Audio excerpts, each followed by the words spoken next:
ప్రభునామానికే మహిమ కలుగునుగాక.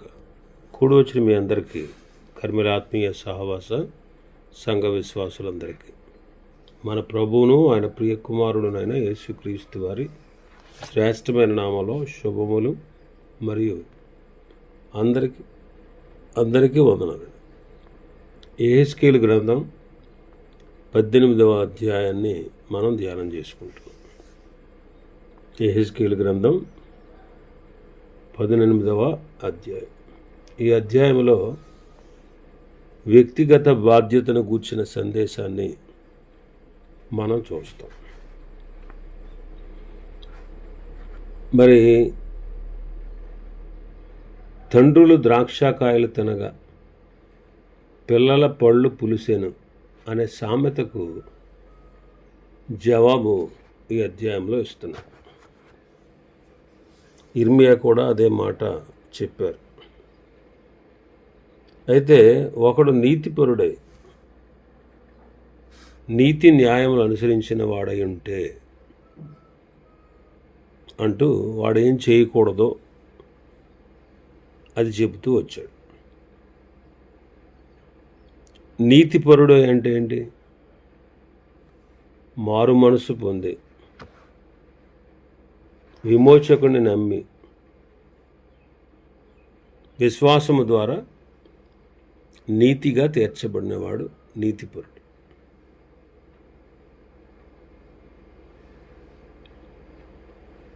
నోవహు నీతిపరుడు అంటే అర్థమేంటి? కోట్ల మంది దేవుని మాట లెక్క చేయకుండా దేవుడిచ్చేటువంటి రక్షణను గూర్చి కానీ దేవుడిచ్చే పరలోకాన్ని గూర్చి కానీ వారు లెక్క చేయకుండా వారు ఆయన మాట వినకుండా ఉంటే నోవహు దేవునితో ఏకీభవించినవాడు. నిజమే తండ్రి, నీవు చెప్పినట్టుగా నేను పాపిని, నిత్య నరకానికి పాత్రుణ్ణి, కానీ నా కొరకు విమోచకుని పంపుతానన్నావు. నేను నమ్ముతున్నాను. నన్ను అంగీకరించి రక్షించే ఏకైక మార్గం నీవే అని విశ్వాసము ద్వారా నీతిగా తీర్చబడినవాడు. ఈనాడు మనల్ని కూడా ప్రభువు విశ్వాసము ద్వారా కృపచేతనే రక్షించి మనల్ని నీతిమంతులుగా తీర్చాడు. మరి నీతిగా తీర్చబడిన మనం నీతిగా జీవించాలి.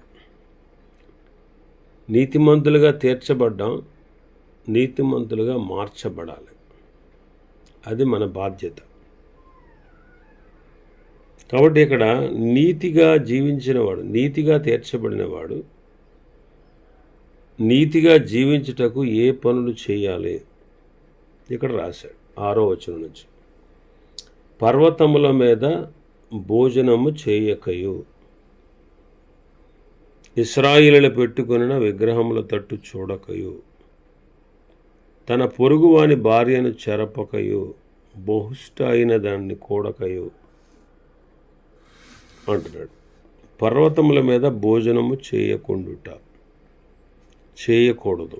ఇశ్రాయేలీలు, యూదులు పర్వతాల మీద విగ్రహాలను పెట్టుకొని దేవతా స్తంభాలను నిలిపి అక్కడ బలులిస్తూ ఆ బలులు సంబంధమైనటువంటి ఆహారాన్ని అందరికీ పంచిపెట్టేవారు, అందరికీ ఇచ్చేవారు. ఆ పని చేయకూడదు. ఎందుకంటే దేవుడు తనకు చెందవలసిన మహిమను వేరొకరికి ఇవ్వనివ్వడు. రోషము గల దేవుడు ఆయన. ఎందుకని? నన్ను సృష్టించినవాడు ఆయనే, నీ కొరకు నా కొరకు అన్ని సమస్తాన్ని ఇచ్చినవాడు ఆయనే. మనం అందరం కూడా ఆయనకు చెందినవారు. మరి ఆయనే దేవుడు అనడానికి అన్ని గుణలక్షణాలు కలిగినవాడు. కానీ యూదులు దేవుణ్ణి విడిచి ఇలాంటి పనులు చేయిస్తూ వచ్చారు. అది సరికాదు అని ఆయన చెప్తున్నాడు. రెండవది, వ్యభిచారం చేయక, అంటే పొరుగు అని భార్యను చెరపక అంటున్నాడు. వ్యభిచారం చేయక. మరి క్రొత్త నిబంధన ప్రకారంగా ప్రభువైన యేసుక్రీస్తు వారు బోధించింది ఏంటి? ఒక స్త్రీని మోహపు చూపుతో చూస్తే అప్పుడే ఆమెతో వ్యభిచారము చేసినట్టు. మత్తయి సువార్త 5వ అధ్యాయంలో మనం చదువుతాం మాట 27-28 వచనాలు. వ్యభిచారం చేయవద్దని చెప్పబడిన మాట మీరు విన్నారు కదా. నేను మీతో చెప్పినదేమనగా, ఒక స్త్రీని మోహపు చూపుతో చూచి ప్రతివాడు అప్పుడే తన హృదయమందు ఆమెతో వ్యభిచారము చేసినవాడు. అందుకే తెస్సలోనికీయులకు రాసిన పత్రికలో అంటాడు పౌలు గారు, 4వ అధ్యాయంలో 3-4 వచనాలు చదివితే, మీరు పరిశుద్ధులగుటే అనగా మీరు జారత్వమునకు దూరముగా ఉండుటయే దేవుని చిత్తం.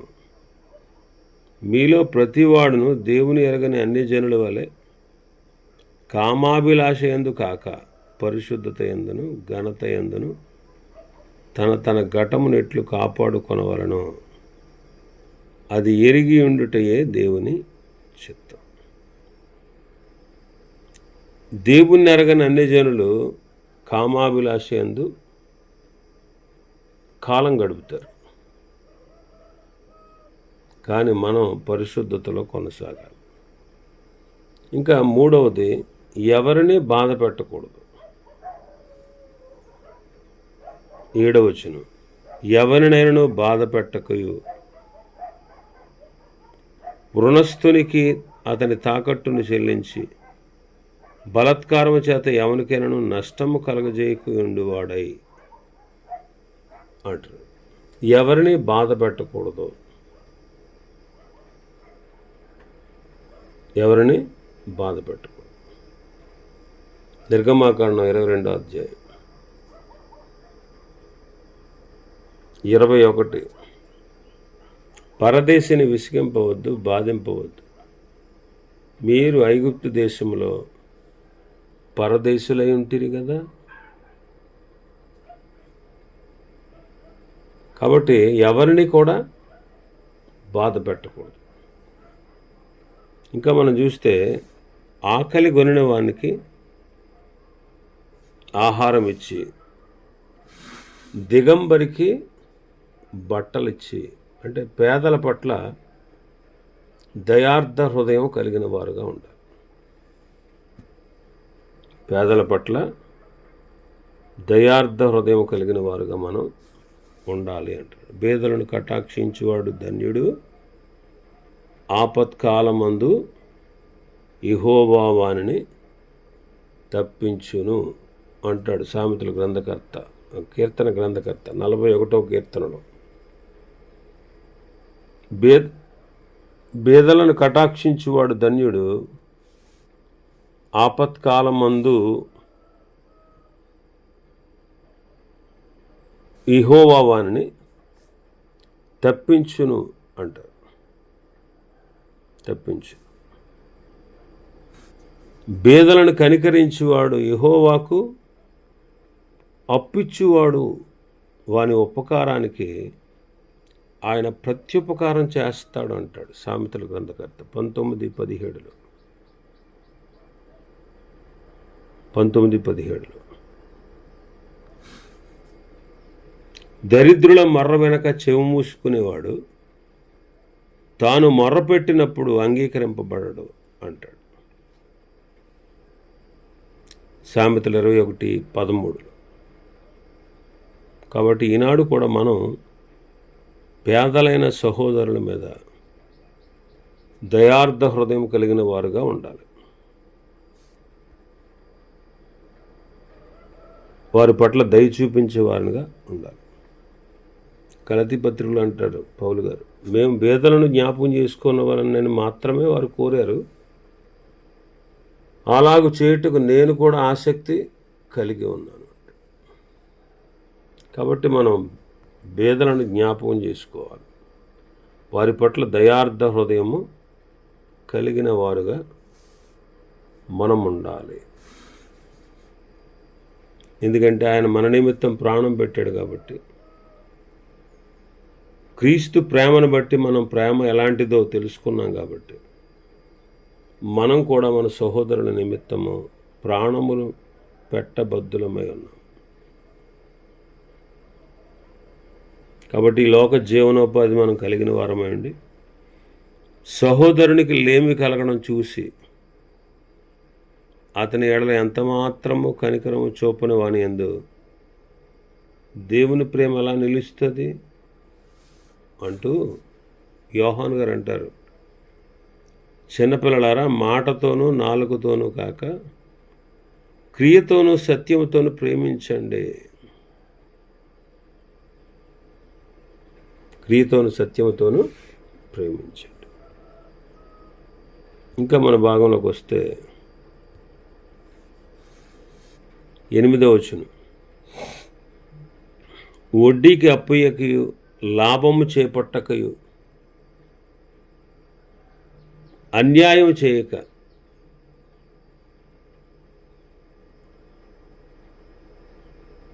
ఇక్కడ అన్యాయం చేయకూడదు. చూడండి, కొంతమంది అధికమైనటువంటి వడ్డీలు ఇచ్చి వారిని ఇంకా బాధల్లోకి నెడతారు. అధికంగా న్యాయబద్ధంగా ప్రభుత్వం నిర్ణయించినది పర్వాలేదు, కానీ కొంతమంది అన్యాయంగా లాభాన్ని చేపడతారు, అన్యాయం చేస్తారు. అందుకే ప్రభు ఏమన్నారు, భూమి మీద మీ కొరకు ధనం కూర్చుకోవద్దు, పరలోకంలో మీ కొరకు ధనము కూర్చుకోండి అంటాడు. కాబట్టి దేవుడు మనకిచ్చిన ధనాన్ని దేవుని పని కొరకు, అలాగే పేదల కొరకు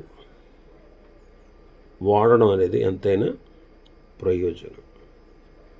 ఇంకా అన్యాయం చేయవద్దు, నిష్పక్షపాతంగా న్యాయము తీర్చాలి అంట. అన్యాయం చేయకూడదు, పక్షపాతం లేకుండా తీర్పు తీర్చాలి అంటాడు. ఒకవేళ మనం అన్యాయంగా దేవుని నమ్మినందుకు గాను అన్యాయాన్ని ఒకవేళ సహిస్తే దేవుని దగ్గర మనకు ప్రతిఫలం ఉంటుంది అంటాడు పేతురు గారు. కానీ మనం ఇతరులకు అన్యాయం చేయకూడదు. తీర్పు తీర్చుటలో పక్షపాతము చూపకూడదు. ఇతరులను అన్యాయం మనం చేయకూడదు.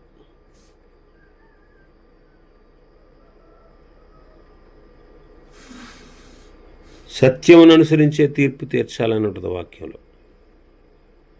ఒకరి ఎడల ఒకరు కరుణా వాత్సల్యాలు కనపరుచుకోండి అంటాడు.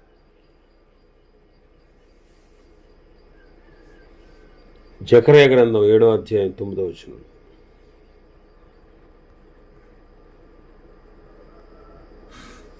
ప్రతివాడు తన పొరుగువానితో సత్యమే మాట్లాడాలి, సత్యమును బట్టి సమాధానకరమైన న్యాయాన్ని బట్టి మీ గుమ్మములలో మీరు తీర్పు తీర్చండి అంటాడు.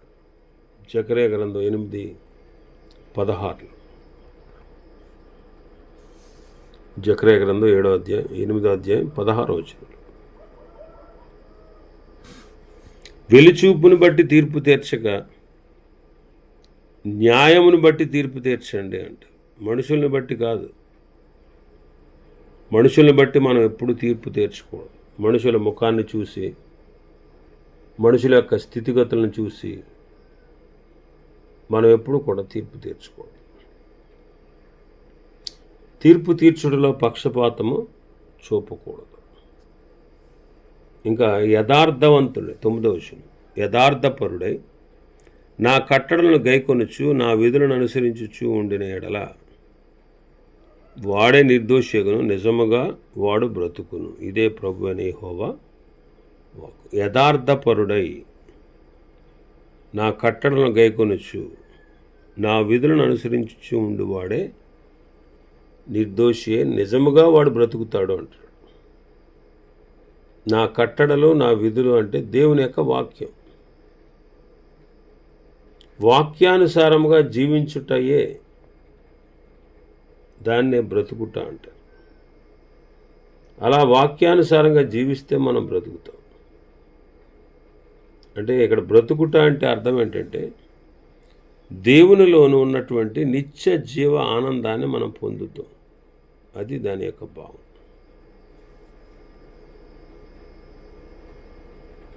కాబట్టి పాపము చేయకుండా 6 నుంచి 9 వచనాల్లో చెప్పినట్లు చేయడం, అలాంటి వాడు నీతిగా మార్చబడ్డాడు అని అర్థం. కాబట్టి ఇప్పుడు యెహెజ్కేలు అంటున్నాడు, పాపము చేసేవాడే మరణం పొందుతాడు, ఇది సత్యం అంటున్నాడు. 3 తరాల వారిని ఉదాహరణగా ఇక్కడ తీసుకున్నాడు. 3 తరాల వారిని ఉదాహరణగా తీసుకున్నాడు. ఇప్పుడు తాత ఉన్నాడు, నీతిపరుడే, నీతి న్యాయాలు అనుసరించేవాడై ఉంటే, చూడండి 10వ వచనం నుంచి 13వ వచనం వరకు. అయితే ఆ నీతిపరునికి కుమారుడు పుట్టగా అన్నాడు. అంటే ఎప్పటి వరకు చెప్పింది,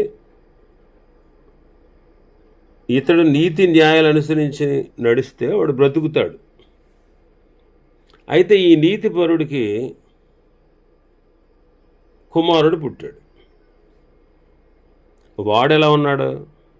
ఆ నీతిపరుని కుమారుడు పుట్టగా వాడు బలత్కారము చేయవాడే, ప్రాణహానికరుడే, చేయరాని క్రియల్లో దేనినైనా చేసి చేయవలసిన మంచి క్రియల్లో దేనినైనా చేయక ఉండిన ఎడలా.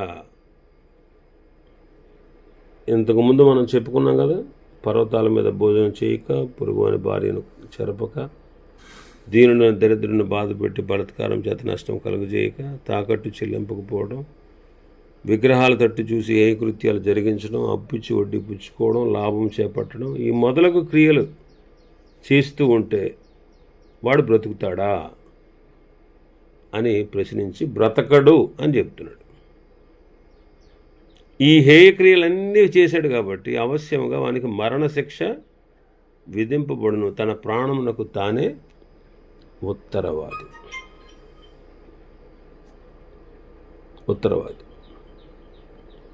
ఆ తర్వాత మనం చూస్తే 14వ వచనం నుంచి 17వ వచనం వరకు చూస్తే, అయితే ఈ అనీతిపరుడికి కుమారుడు పుట్టాడు. వాడు తన తండ్రి చేసిన పాపాలన్నిటినీ చూసి ఆలోచించుకున్నాడు. అట్టి క్రియలు చెయ్యక ఉండిన ఎడల, పర్వతం మీద భోజనం చేయక, ఇశ్రాయేలు పెట్టుకుని విగ్రహం తట్టు చూడగా, పొరుగు అని భార్యను చెరపక, ఎవరినైనా బాధ పెట్టక, తాకట్టు ఉంచుకోక, బలత్కారం చేత నష్టపరచక, ఆకలి కొన్ని వారికి ఆహారం ఇచ్చి, దిగంబరికి బట్టలు ఇచ్చి, బేదవాని మీద అన్యాయంగా చేయవేయక, లాభం కొరకు అప్పుయేక, వడ్డీ పుచ్చుకొనక ఉండిన వాడే, నా విధులను ఆచరించు, నా కట్టడలను అనుసరించి ఉండిన ఎడల అతడు తన తండ్రి చేసిన దోషమును బట్టి చావడు, అతడు అవశ్యముగా బ్రతుకును. కాబట్టి దీన్నే 20వ వచనంలో క్లుప్తంగా చెప్తున్నాడు ఆయన. పాపము చేయువాడే మరణం పొందుతాడు, తండ్రి యొక్క దోష శిక్షను కుమారుడు మోయటలేదని, కుమారుని దోష శిక్ష తండ్రి మోయడు. నీతిపరుని నీతి ఆ నీతిమంతునికే చెందుతుంది, కానీ దుష్టుని దుష్టత్వం కూడా ఆ దుష్టునికే చెందుద్ది అని క్లియర్గా చెప్పాడు. తండ్రి యొక్క దోష శిక్షకు కుమారుడు పాత్రుడు కాదు. నీతిపరుడు ఒకవేళ నీతిగా జీవిస్తే ఆ నీతి వానికే చెందుద్ది. దుష్టుడు దుష్టత్వం చేస్తే ఆ దుష్టత్వం ఆ దుష్టుడికే చెందుతుంది. ఇందును బట్టి ప్రతివాడు కూడా తాను చేసినటువంటి పనికి తానే ప్రతిఫలం అనుభవిస్తాడు. తనకు తానే ఉత్తరవాది. వాడి తండ్రి, వాడి తాత, వాడి ముత్తాతల పాపములకై శిక్షింపబడడు. వాటికతడు ఉత్తరవాది కాడు అని యెహెజ్కేలు ప్రవక్త ప్రప్రథమంగా రూఢిపరిచారు. కాబట్టి ఇక పిల్లలు తండ్రులు ద్రాక్షకాయలు తినగా పిల్లల పళ్ళు పులుస్తాయని చెప్పేటువంటి సామెత ఇంకా వాడరు అనే ప్రవక్త వారికి ఖచ్చితంగా చెప్తున్నాడు. ఈనాడు కూడా ఎవరు యేసుక్రీస్తునందు విశ్వాసం ఉంచుతారో వారే రక్షించబడతారు. ఎవరు యేసుక్రీస్తునందు విశ్వాసం ఉంచుతారో వారే రక్షించబడతారు. అంతే. ప్రభు నీ విశ్వాసం నిన్ను రక్షించను, సమాధానం గలదానిపై వెళ్ళుము అని అంటాడు. కాబట్టి తండ్రి విశ్వాసం ఉంచితే కుమారునికి రక్షణ కలుగుద్దా? కలగదు. కుమారుడు విశ్వాసం ఉంచితే తండ్రికి రక్షణ కలుగుద్దా? కలగదు. ప్రభు అయిన యేసునందు విశ్వాసం ఉంచితే అప్పుడు రక్షణ. అందుకే అపోస్తుల కార్యాలను చదువుతాం, అయిలారా రక్షణ పొందుటకు నేనేం చేయాలంటే ప్రభు అయిన యేసునందు విశ్వాసం ఉంచుము, అప్పుడు నీవు నీ ఇంటి వారు రక్షణ పొందుతారు అని చెప్తా. అంటే ఇప్పుడు చెరసాల నాయకుడు ఒక్కడే విశ్వాసం ఉంచితే ఇంటి వారు అందరూ రక్షణ పొందుతారా? అది కాదు. అతనికి అతని ఇంటనున్న వారందరికీ దేవుని వాక్యం బోధించారు వాళ్ళు. అప్పుడు అతని ఇంటి వారందరూ ఏం చేశారు? బాప్తీసం పొందారు. కాబట్టి అతడు దేవుని యందు విశ్వాసం ఉంచినవాడు. తన ఇంటి వారందరూ కూడా రక్షణ పొంది క్రీస్తులో ఆనందించారు. ఈ విషయాన్ని అపోస్తుల కార్యములు 16వ అధ్యాయంలో మనం చదువుతాం. కాబట్టి ఎవరు క్రీస్తునందు విశ్వాసం ఉంచుతారో వారికే రక్షణ. అంతేగాని తండ్రి నమ్మాడని తండ్రి నమ్మితే కొడుకు రాదు, కొడుకు నమ్మితే తండ్రికి రాదు. ఎవరి విశ్వాసము వారినే రక్షిస్తుంది. కాబట్టి మేము చిన్నప్పటి నుంచి క్రైస్తవులమండి, తాత ముత్తాతల కాలం నాటి నుంచి మేము మా వాళ్ళందరూ క్రైస్తవులండి, మేము కాకపోతే ఇంకెవరు వెళ్తామండి అనే అపోహలో చాలామంది ఉంటారు. అది కుదరదండి. ఎవరైతే క్రీస్తునందు విశ్వాసం ఉంచుతారో వారే రక్షణ పొందుతారు. ఎదుటివారి కొరకు మనం విశ్వాసం ఉంచడం వల్ల వారికి రక్షణ కలగదు. కాబట్టి ప్రభు అయిన యేసుక్రీస్తునందు అందరూ విశ్వాసం ఉంచాలి. మరికొన్ని విషయాలు ఈ అధ్యాయంలో ఉన్నాయి.